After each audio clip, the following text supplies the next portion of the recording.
So here's how Benjamin Franklin's definitions are used to determine the charge on any given object. It turns out that if you put a piece of Scotch tape on a shiny surface and rip it off like this, it takes on a charge. And we can determine that charge by using Benjamin Franklin's definition. We charge up a hard rubber rod, which makes it negative, as Benjamin Franklin defined, and look, the tape is attracted to the hard rubber rod. That makes the tape positive, since unlike charges attract. To confirm this, we charge up a glass rod and hold it up to the tape, and we find that the positive glass rod repels the tape.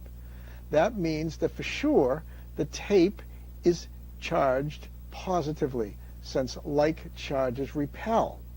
Now, if we take a piece of styrofoam and rub it, we find that the styrofoam takes on a negative charge.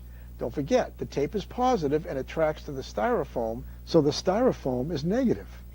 Now, if we take an aluminum pie plate and place it on top of the negative styrofoam and touch it, a spark can be heard, although it's not audible in the video. But interestingly, when the pie plate is put near the tape, we find that the pie plate turns positive after touching it on the negative styrofoam. You see it's positive here because the tape is repelled and the tape is positive. Now, although this demonstration, as well as the others, were poorly understood in the late 1700s by scientists, these demonstrations did nevertheless serve as a foundation for the building of a model, an accurate model, that explained the nature of the atom much more clearly and also explained how and why atoms combine to form molecules.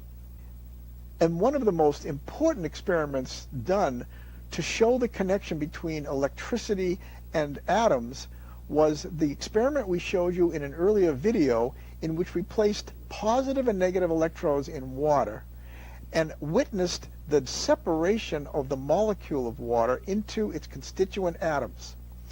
Oxygen was attracted to the positive pole shown on the left here, and hydrogen was attracted to the negative pole.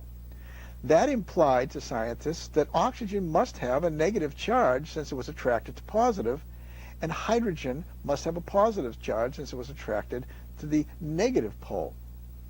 This gave chemists the idea that elements had to be either negative or positive in order to attract one another to form molecules.